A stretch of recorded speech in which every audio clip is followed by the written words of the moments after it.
जय श्री कृष्णा। राधे राधे दोस्तों, आप सभी को अक्षय तृतीया की हार्दिक शुभकामनाएं। आप सभी पर माँ लक्ष्मी की कृपा सदैव बनी रहे।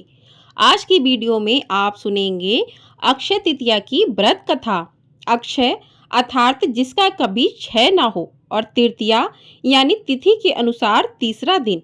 हमारी वैदिक संस्कृति अत्यंत विशेष और वैज्ञानिक है, जिसमें सूर्य और चंद्र की गति के अनुसार तिथि, मास और उनमें आने वाले कुछ महत्वपूर्ण दिनों को निर्धारित किया जाता है। वर्ष में कुछ ऐसे विशेष दिन आते हैं जब कोई भी शुभ काम करने के लिए आपको अच्छा मुहूर्त या समय देखने की आवश्यकता नहीं पड़ती। ऐसे ही कुछ विशेष दिनों में से एक है अक्षय तृतीया का दिन, यानी वैशाख मास के शुक्ल पक्ष की तृतीया तिथि। इस दिन को अक्षय कहा गया है।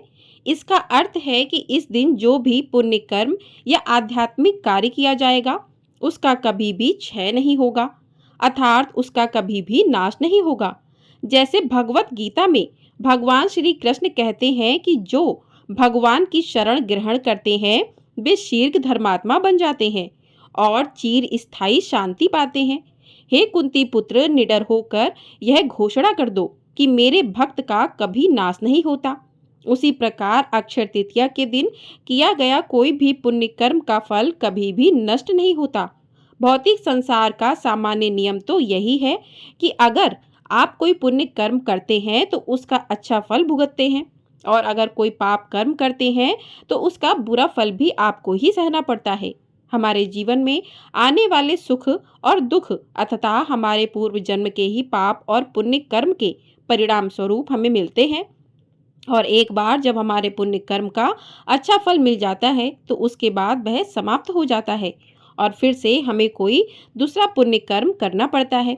लेकिन अक्षय तृतीया एक ऐसा दिन है जब आप जितना अधिक मात्रा में आध्यात्मिक कार्य, पुण्य कार्य या जप तप यज्ञ इत्यादि करते हैं, उसका जो फल मिलता है वह चिरकाल तक आपके साथ रहता है, क्योंकि उसका कभी भी नाश नहीं होता।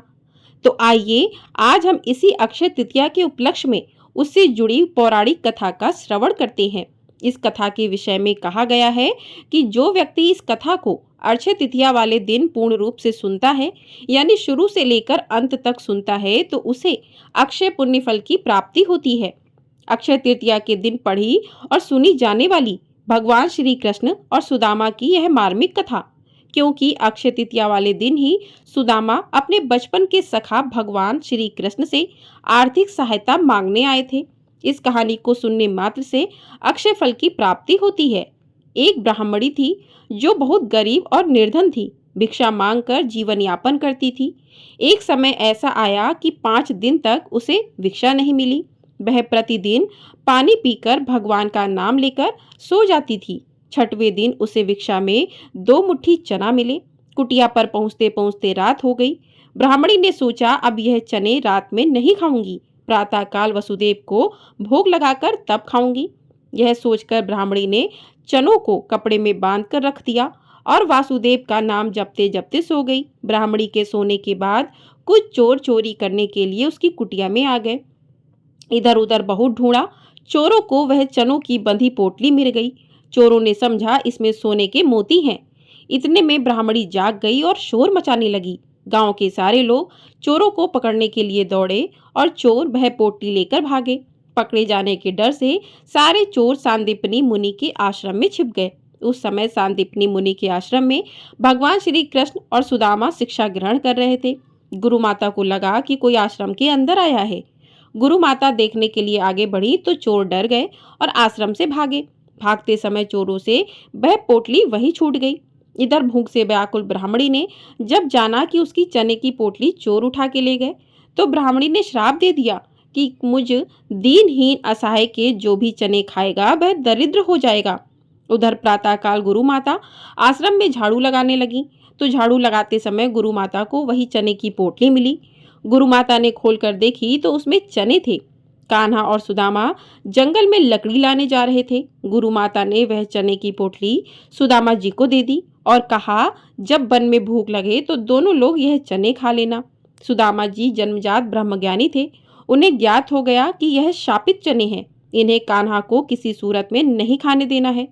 सुदामा ने सोचा कि चने अगर त्रिभुवनपति श्री कृष्ण को खिला दिए तो सारी सृष्टि दरिद्र हो जाएगी। यह चने स्वयं खा जाऊंगा, लेकिन कृष्ण को नहीं खाने दूंगा। और सुदामा जी ने सारे चने खुद खा लिए। चने खाकर दरिद्रता का श्राप सुदामा जी ने स्वयं ले लिया, लेकिन अपने मित्र श्री कृष्ण को एक भी चना का दाना नहीं दिया। श्राप की वजह से फिर कालांतर में सुदामा गरीब ब्राह्मण बने।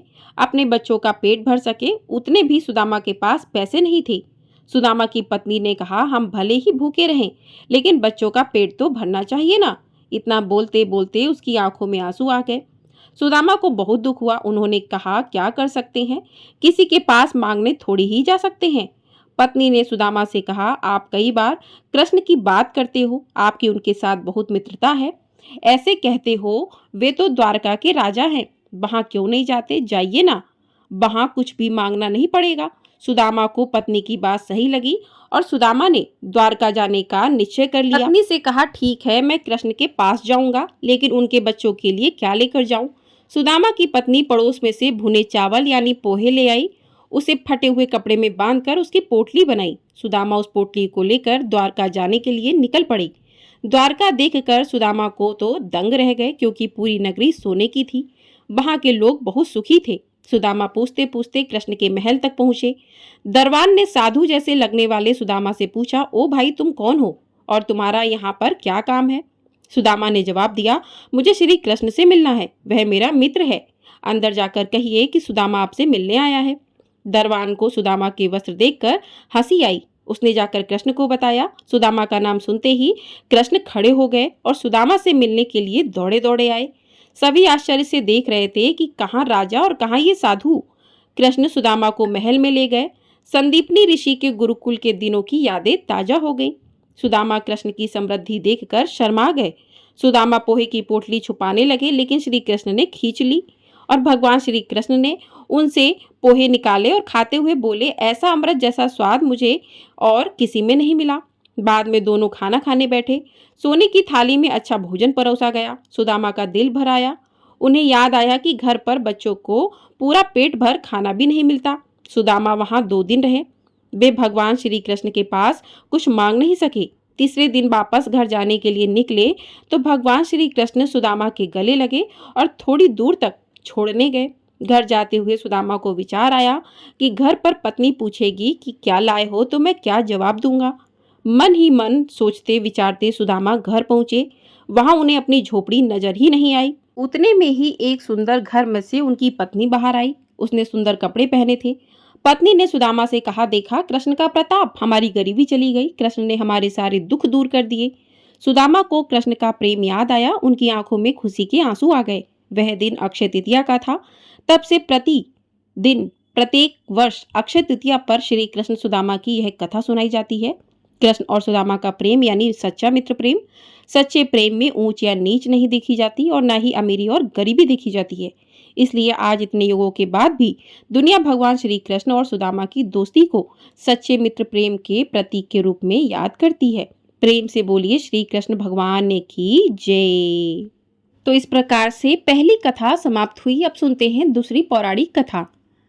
अक्षय तृतीया के दिन सुनी जाने वाली भगवान परशुराम की कथा, जिसे सुनने मात्र से अक्षय फल की प्राप्ति होती है। प्रेम से बोलिए श्री कृष्ण भगवान ने की जय। हिंदू पंचांग के अनुसार हर साल वैशाख मास के शुक्ल पक्ष की तृतीया तिथि को अक्षय तृतीया के साथ ही परशुराम जयंती भी मनाई जाती है। बता दें कि भगवान परशुराम विष्णु जी के छठे अवतार हैं। उनका जन्म प्रदोष काल में हुआ था।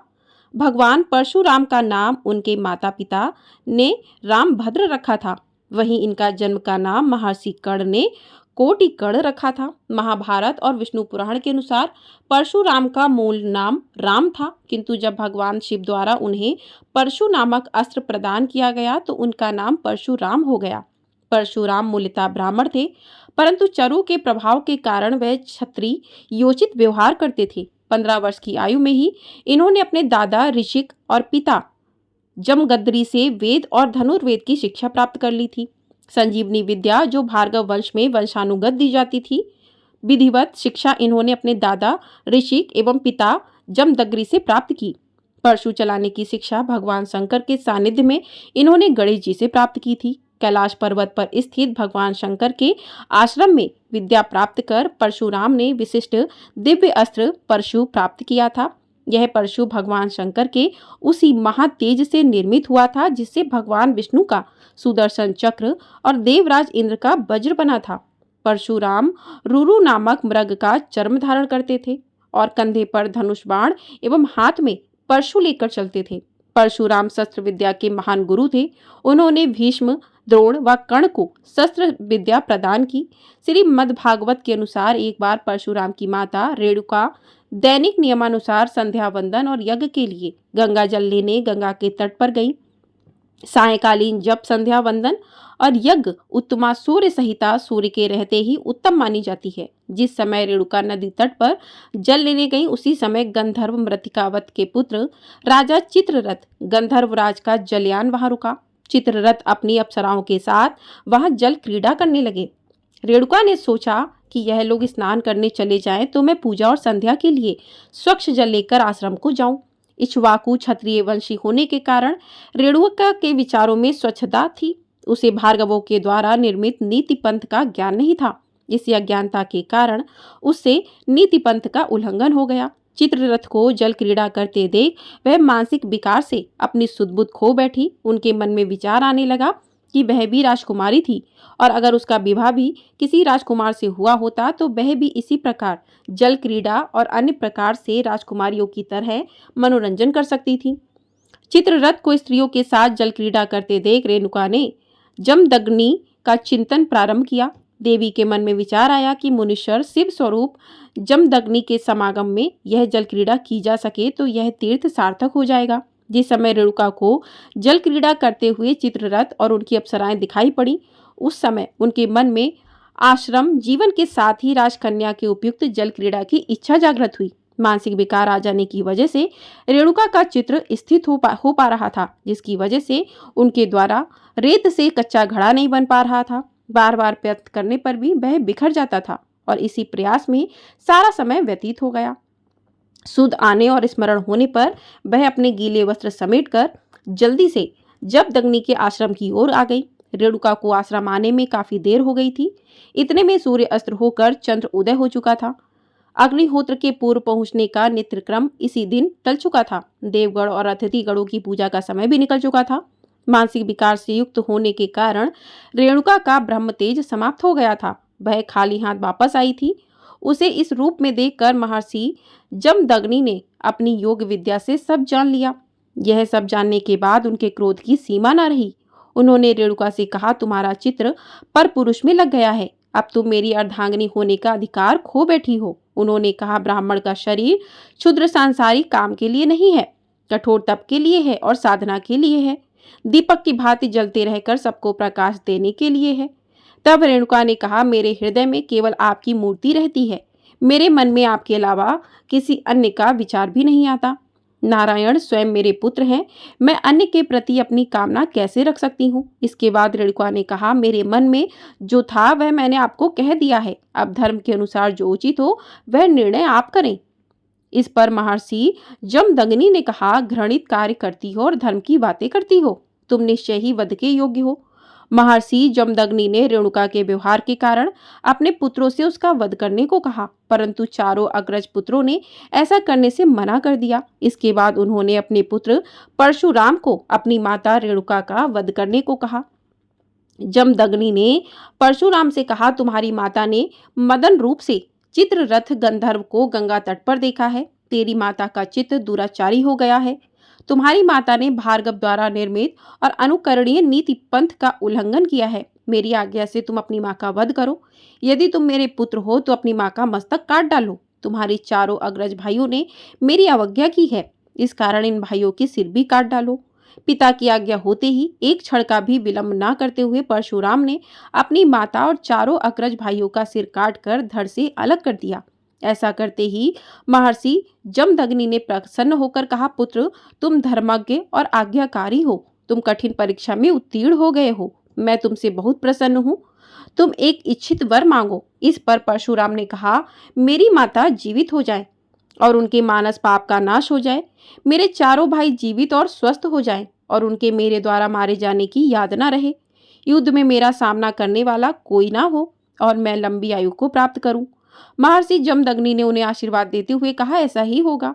जमदग्नि ने परशुराम को स्वच्छंद मरण का आशीर्वाद भी दिया। महर्षि जमदग्नि ने कहा, भृगु शुक्राचार्य जी द्वारा सिखलाई गई संजीवनी विद्या से मैं इन्हें जीवित करता हूँ।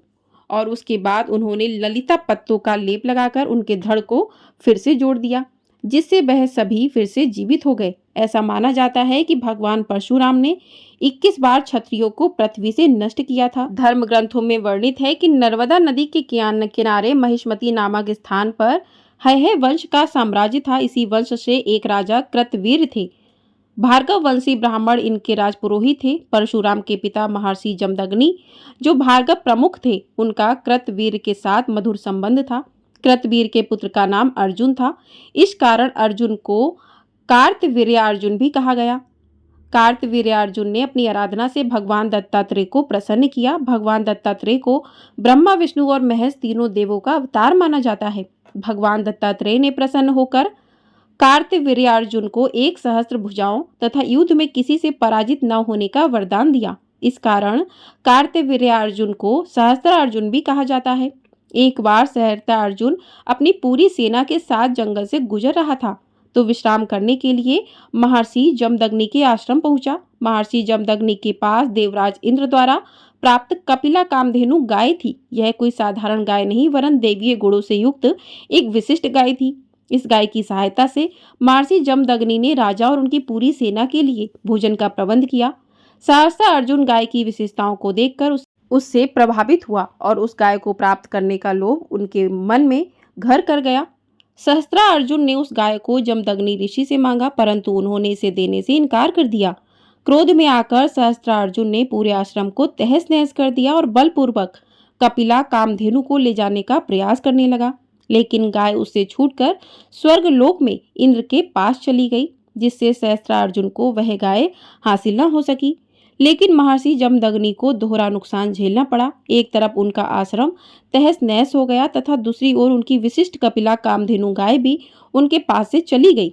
कुछ समय पश्चात परशुराम के आश्रम आने पर उनकी माता रेणुका ने उन्हें सारी कथा कह सुनाई। परशुराम ने आश्रम की स्थिति और अपने माता पिता के अपमान को देखकर सहस्त्रार्जुन को सेना सहित नष्ट करने का संकल्प लिया। परशुराम ने आवेश में आकर सहस्त्रार्जुन की राजधानी महिष्मती नगरी पर आक्रमण कर दिया और उसे अपने अधिकार में ले लिया। परशुराम ने फरसे के प्रहार से सहस्त्रार्जुन की समस्त भुजाएं काट डाली एवं सिर को धड़ से अलग कर दिया। सहस्त्रार्जुन के वध के बाद जब परशुराम अपने पिता के आश्रम पहुंचे, तो उनके पिता ने परशुराम से कहा कि ब्राह्मण का सर्वोत्तम धर्म क्षमा है और उन्हें आदेश दिया कि वह इस वध का प्रायश्चित करने के लिए तीर्थ यात्रा पर जाएं, तभी उनके ऊपर से राजा की हत्या का पाप खत्म होगा। तीर्थ यात्रा पर जाने की खबर सहस्त्रार्जुन के पुत्रों को मिल गई। इसके पश्चात सहस्त्रार्जुन के पुत्रों ने प्रतिशोध में आकर परशुराम की अनुपस्थिति में उनके पिता जमदग्नि को मार डाला। परशुराम की माता रेणुका पति की हत्या से विचलित होकर अग्नि में प्रवेश होकर सती हो गई। इसके बाद परशुराम ने प्रतिज्ञा ली कि मैं है वंश के सभी क्षत्रियों का नाश करके ही दम लूंगा। इसके बाद परशुराम ने 21 बार पृथ्वी को क्षत्रियों से मुक्त किया। वह क्षत्रियों को ढूंढ ढूंढ कर एकत्र करते और कुरुक्षेत्र में ले जाकर उनका वध करते। इस प्रकार भगवान परशुराम ने क्षत्रियों के रक्त से 5 सरोवर भर दिए। यह स्थान समंत पंचक के नाम से प्रसिद्ध है। इन सरोवरों के रक्त जल से भगवान परशुराम ने अपने पितरों का तर्पण किया था। महर्षि ऋषिक ने प्रकट होकर परशुराम को ऐसा कृत्य करने से रोका। इसके पश्चात उन्होंने अश्वमेध महायज्ञ किया और महायज्ञ में प्राप्त पृथ्वी महर्षि कश्यप को दान कर दी। उन्होंने देवराज इंद्र के समक्ष अपने शस्त्र का त्याग कर दिया और महेंद्र पर्वत पर आश्रम बनाकर रहने लगे। इस प्रकार से परशुराम की कथा यहीं पर समाप्त होती है। प्रेम से बोलिए भगवान परशुराम की जय। तो इस प्रकार से दूसरी कथा समाप्त हुई। अब सुनते हैं तीसरी पौराणिक कथा। प्राचीन समय की बात है, जब यह पृथ्वी अनेक महान राजाओं और तेजस्वी ऋषि मुनियों से सुसज्जित थी। चारों ओर धर्म और सुख का वास था, लेकिन फिर भी कर्म का चक्र सबके लिए एक समान कहाँ होता है। तो बस ऐसे समय में भी एक ब्राह्मण परिवार रहता था जो कि अत्यंत निर्धन था। उस परिवार में मात्र ब्राह्मण और उनकी पत्नी थी। ना तो उनके पास कोई धन संपत्ति थी और ना ही कोई संतान थी। लेकिन इस ब्राह्मण के जीवन में जो एक सुख था वो था उसकी पत्नी। उस ब्राह्मण की पत्नी अत्यंत विनम्र, पतिव्रता, चरित्रवान और सुंदर थी। ब्राह्मण भिक्षा मांगकर जो भी लाते उसी में वह संतुष्ट रहती और अपने पति की सेवा करती। अनेक प्रयासों के बाद भी ब्राह्मण अपने जीवन निर्वाह हेतु पर्याप्त धन एकत्रित नहीं कर पा रहे थे। इस अवस्था में भी वे दोनों पति पत्नी परम भगवान के प्रति समर्पित थे। आखिर एक दिन ब्राह्मण की पत्नी ने कहा, हे स्वामी, आप इतना प्रयास करते हैं लेकिन फिर भी हम अपने जीवन यापन हेतु पर्याप्त धन एकत्रित नहीं कर पा रहे। हमारे भाग्य में संतान सुख भी नहीं है। निश्चित ही हमसे कोई ना कोई अपराध हुआ है जिसका फल हम इस जन्म में भुगत रहे हैं। हे स्वामी, मैंने सुना है कि इस समय महान ऋषि वशिष्ठ हमारे नगर में पधारे हैं। कृपया आप उनके पास जाइए और हमारी इस अवस्था का कारण और समाधान पूछिए। वे अवश्य ही हमारी सहायता करेंगे। अपनी पत्नी की बात सुनकर ब्राह्मण को भी यह सुझाव अच्छा लगा। वे उसी समय महान ऋषि वशिष्ठ के पास गए। वहां जाकर उन्होंने प्रणाम किया और हाथ जोड़कर ऋषि से प्रार्थना करते हुए कहने लगे कि हे ऋषिवर, आप तो त्रिकालज्ञ हैं। आप प्रत्येक जीवन के भूत भविष्य और वर्तमान से परिचित हैं। हे प्रभु, कृपया आप मेरी इस अवस्था का कारण बताइए। किस वजह से मैं निर्धन और संतानहीन अवस्था को प्राप्त कर चुका हूँ और किस उपाय द्वारा हम इससे मुक्त हो सकते हैं। कृपया हमारा मार्गदर्शन करें ऋषिवर। ब्राह्मण की बात सुनकर ऋषि वशिष्ठ ने कहा कि हे पुत्र, पिछले जन्म में तुम अत्यंत धनी थे और तुम्हारे अनेकों पुत्र भी थे, लेकिन उस समय तुम अत्यंत कृपण थे। यहाँ तक कि तुम अपने संतानों के लिए भी धन खर्च नहीं किया करते थे।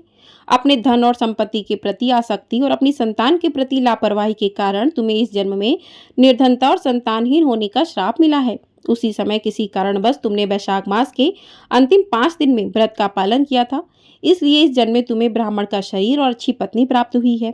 अगर तुम इस जन्म में वैशाख मास के कम से कम 7 दिनों तक भगवान श्री कृष्ण की भक्ति द्वारा पालन करोगे तो इस अभिशाप से अवश्य ही मुक्त हो सकते हो। और वैशाख मास के शुक्ल पक्ष में आने वाली अक्षय तृतीया के दिन परम भगवान श्री कृष्ण की पूजा अर्चना करो।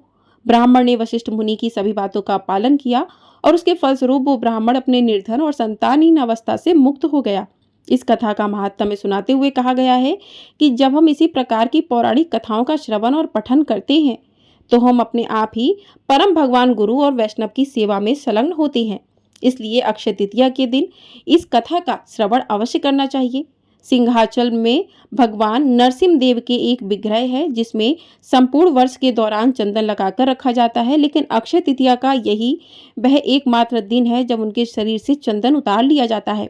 यानी सिंहाचल के भगवान नरसिंह देव के वास्तविक विग्रह का दर्शन आपको सिर्फ अक्षय तृतीया के दिन ही हो सकते हैं। जगन्नाथपुरी धाम में हमारे प्रिय जगन्नाथ बलदेव और सुभद्रा जी की रथ यात्रा की तैयारी और रथ बनाने की शुरुआत भी अक्षय तृतीया के दिन से ही होती है। वृंदावन में बांके बिहारी मंदिर में भगवान श्री कृष्ण के चरणों का दर्शन भी वर्ष में सिर्फ एक बार अक्षय तृतीया के दिन होता है। इसी दिन से गंगोत्री, यमुनोत्री और बद्रीनाथ के द्वार भी खुल जाते हैं और चारों धाम की यात्रा भी आरंभ हो जाती है। आदि शंकराचार्य ने कनकधारा स्रोत की रचना भी अक्षय तृतीया के दिन ही की थी। तो इस प्रकार से अक्षय तृतीया का दिन बहुत ही पुण्य दिन माना गया है, अबूझ मुहूर्त माना गया है। इस दिन पर जो भी पुण्य कर्म किया जाते हैं उसका कभी भी क्षय नहीं होता। जो भी पूजा पाठ किया जाता है उसका कभी क्षय नहीं होता। करोड़ों गुना लाभ, करोड़ों गुना पुण्य भी प्राप्त होता है। इसी के साथ सभी कथाएं समाप्त हो गई। आपको वीडियो पसंद आई हो, वीडियो को लाइक कर दीजिएगा। चैनल पर नए हैं तो चैनल को सब्सक्राइब कर लीजिएगा। आपको हमारे चैनल पर इसी प्रकार से हिंदू धर्म से जुड़ी व्रत त्योहारों की कथाएं सुनाई जाती हैं, तो ढेर सारा प्यार अपना जरूर दीजिएगा। जय श्री कृष्णा, राधे राधे।